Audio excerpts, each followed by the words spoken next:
The future is in our hands. My friends, we have toppled a political dynasty.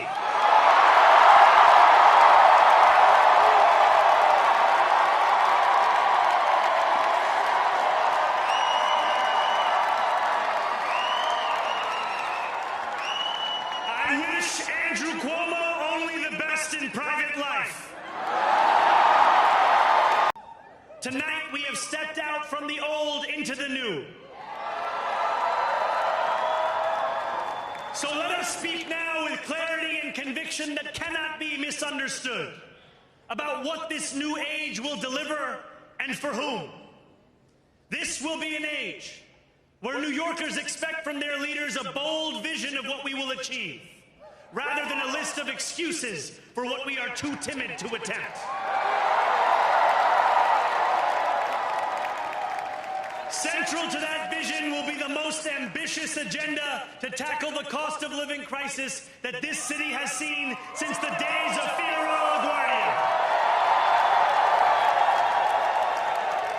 New York, tonight you have delivered a mandate for change,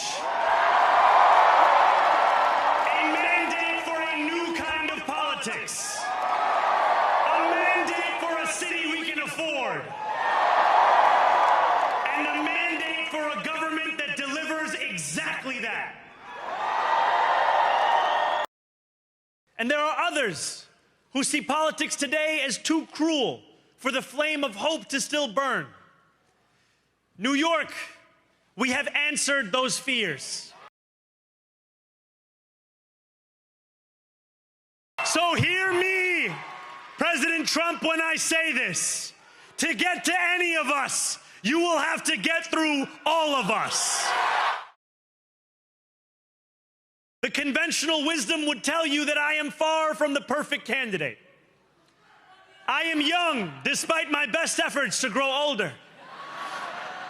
I am Muslim. I am a democratic socialist.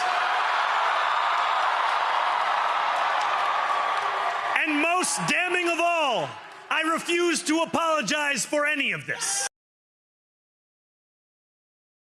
New York will remain a city of immigrants, a city built by immigrants, powered by immigrants,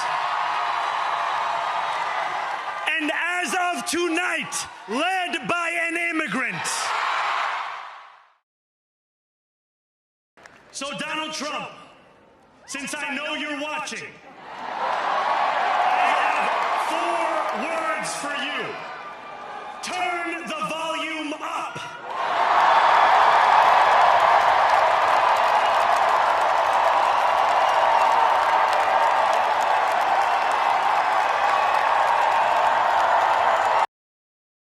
Central to that effort is a transition team that is defined by the excellence New Yorkers will soon come to expect from government. Our team will be directed by Ilana Leopold, whose roots in this city extend back to her grandmother running the trams on Roosevelt Island. She has extensive experience in city government and has been a key part of our campaign to become the next mayor of this city. And it will be led by our formidable co-chairs, former Federal Trade Commissioner Chair Lena Khan, former First Deputy Mayor Maria Torres Springer, United Way President and CEO Grace Bonilla, and former Deputy Mayor for Health and Human Services Melanie Hartzog. This is a president who ran a campaign on the promise of cheaper groceries, and now, as was said by one of our co-chairs, has gone so far as to cut SNAP benefits for close to 2 million New Yorkers. Someone who is literally making it harder to afford those same groceries whose price he was decrying not that long ago.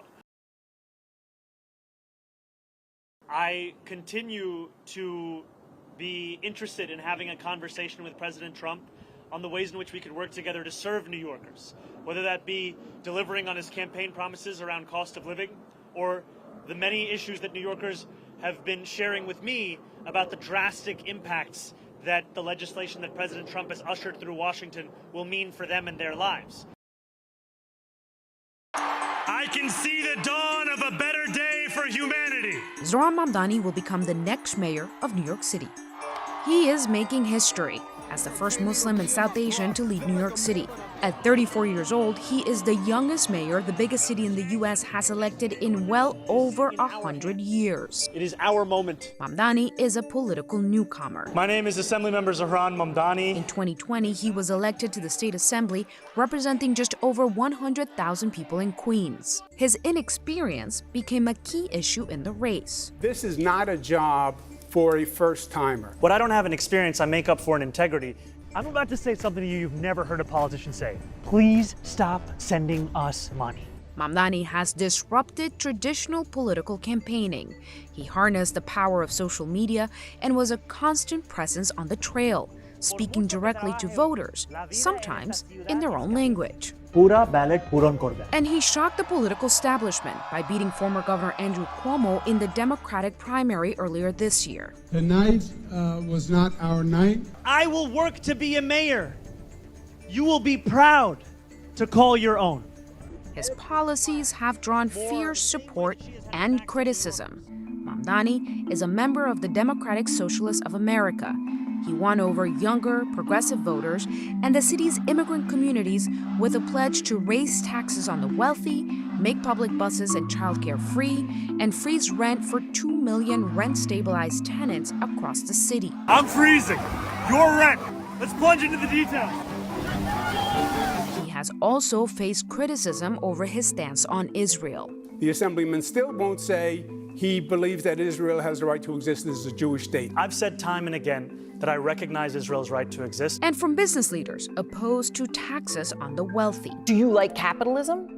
No, I have many critiques of capitalism. He has worked to distance himself from his earlier calls to defund the police and apologized for a tweet calling the NYPD racist. And I apologize because of the fact that I'm looking to work with these officers. President Donald Trump and Mamdani's relationship already looms large. I'm not going to send a lot of money to New York. Somebody's going to be a communist mayor of New York. It's a fluke. At a time when national Democrats are divided over how to counter Trump, Mamdani's win marks a victory for the progressive wing of the party. But how he handles the president will be a key test for the new mayor. If he wants to get on the phone to talk about anything that would be to the benefit of New Yorkers, I will always pick up, I will always have that conversation. You're ready to fight in public if necessary, but you're ready to pick up the phone in private as well, because what New Yorkers really want is results. For the first time in American history, an avowed, openly proclaimed socialist has been elected as the mayor of America's largest city. Zohran Mamdani is without a doubt the biggest win for socialism in the history of the country, and it is the biggest loss for the American people. He is truly a committed Marxist. And the results of that race tell you everything you need to know about where the Democrats and their party are headed. This morning I talked with Mayor-elect Mamdani. We had a very, very good conversation. We said that we cared about New York City and that we look forward to working together to help the city and improve the city. I congratulated him on running a very, very good campaign. And the issue that he has stressed is being stressed by Democrats across the country, from one end of America to the other, the high costs that the Trump administration is imposing on us and their failure to do anything about it. Congratulations to Zohran Mamdani.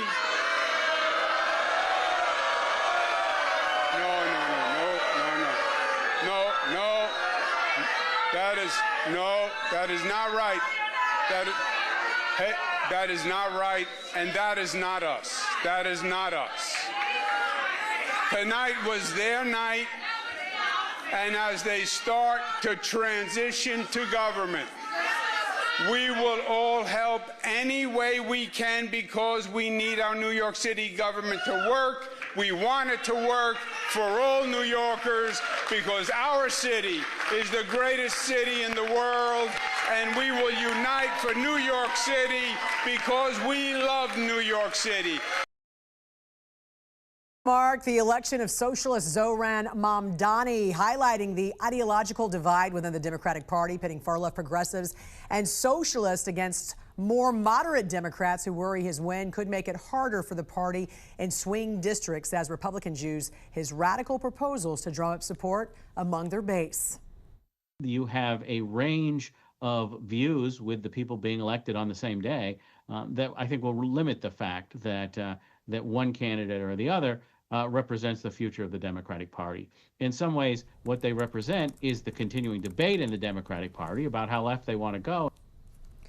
House Speaker Mike Johnson stated Democrats in New York City have chosen a true extremist and Marxist, and the consequences will be felt across our entire nation. Zohran Mamdani's election cements the Democrat Party's transformation to a radical, big government socialist party. House Democrats endorsed Mamdani's dangerous policies, including defunding the police, seizing private property, and massive tax increases.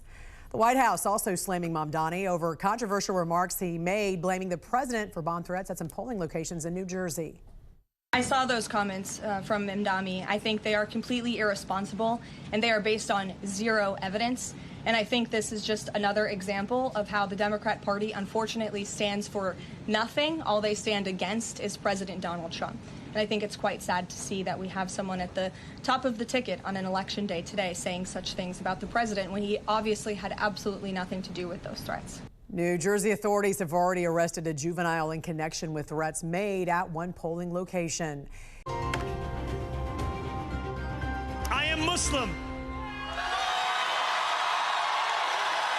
I am a democratic socialist. And most damning of all, I refuse to apologize for any of this. After wins from far-left Democratic and socialist candidates, there are growing concerns the Democrat Party has taken a major turn that will cause wide divisions and perhaps even big defeat for the party in the midterms. And joining us to discuss is president of RMG Research, pollster and analyst Scott Rasmussen. Scott, thanks so much for joining us this morning. We appreciate it. First of all, your thoughts overall about what happened last night. What does this mean also for the Democratic Party, do you think, moving forward? Well, Jan, it's good to see you. And what happened last night, obviously, just it was a good night for the Democrats. No matter how else you want to talk about it, they won all the key races. But they are going to be the races aren't as decisive as you want to think, as some people want them to be. The reality is only about 1 out of 9 New Yorkers voted for Mamdani. The state races in New Jersey and Virginia, those are Democratic states. So it was a good night. The Democrats outperformed expectations a little bit, especially in New Jersey. And we also have to remember that these kinds of races, low turnout off-year races, are dominated by groups who typically vote Democratic, especially people with a postgraduate degree. Also, we have a historic government shutdown. How much did that play into a voter's decision yesterday? You know, especially in Virginia, it likely had an impact because so many federal workers are affected by it. But also the impact across the nation is growing. When we first polled on this in the earliest days of the shutdown, hardly anybody noticed anything was going on. As of yesterday, 44% of voters nationwide say they have been impacted by the shutdown, at least to some degree. 16%, so 1 out of 6 voters say they've been impacted a lot. We're starting to see the impact in flight delays and other things, and I think those numbers will keep going up. And yes, voters hate shutdowns, and they blame the party in power. Let's take a closer look at some of the numbers in New York City. You talked about Mamdani a little bit. Yeah. A little bit more than 1 million voters actually turned out for him there, but there's 9 million people in New York City. Here's the numbers. He did win 50.4%, so even if you combine Andrew Cuomo and Curtis Sliwa in this particular case here, he still would have won. However, when you look at the percentages here, you know, you're talking about less than 15% of New Yorkers are actually choosing this person to run the city there. What was your thoughts about this race? You know, this whole race, reading about it has just made me roll my eyes all the time. First of all, why did Mamdani win? Well, partly because he ran a good campaign. Partly in the general election because Andrew Cuomo was his primary opponent, a deeply flawed and deeply despised candidate. You would have won against Andrew Cuomo. So there's a... Well, thank you. So look, there's a divide in the Democratic Party. The divide has been there for a long time. In our polling, we continually poll to understand this divide. You know, on the Republican side, there's the MAGA versus traditional Republicans divide. The MAGA voters clearly are dominant on the Republican side. But in the Democrats, there's the moderate, there's the Chuck Schumer wing, the old school Democrats, and then there's the new rising progressive Democrats. And those two, the party is evenly divided between them. It's a fight that is going to keep playing out for years. So then what do you do if you're a Democrat? Well, if you're a Democrat, what you do is you run somebody like Mamdani in New York City, and you run somebody who is far more moderate if you're trying to win a purple district or a purple state race. And that's where the problem comes in, because the progressive base really believes that the reason they're losing is because their candidates aren't progressive enough. You know, I live in Texas. If you try to run a very progressive candidate in Texas, you're not going to do all that well. It's just not going to work. No, and the question becomes, will this now help Republicans in the midterms because you have such a fractured Democratic Party? To some degree, but James Carville said it in 1992, and it's still true today. It's the economy, stupid. Yeah. The most important factor in determining how the midterms will turn out is going to be the economy next year. Right now, 31% of voters say their finances are getting better, 31% worse. Those aren't great numbers. They're better than they were a year ago. Correct. But what matters is next year. Yeah, and will Mamdani's, what he wants to propose, will his policies have had that effect early enough before the midterms for folks to realize that it's, you know, not working? So that's also the question too, don't you think? I think absolutely. The Republicans will do everything within their power to raise up Mamdani and his voice and present him as the face of the Democratic Party, because in large segments of the country it won't work. But you know, some of what people fear has already happened. There are more banker jobs in Texas than there are in New York these days. Yeah. There has been an exodus from the city for a long time. I expect it will continue and maybe accelerate a little bit. The big headline this morning I'm seeing, Wall Street headed to Texas. Yeah. New York will never be the same. All right, RMG Research President, pollster, and analyst Scott Rasmussen, thanks for joining us. We appreciate it. Thank you.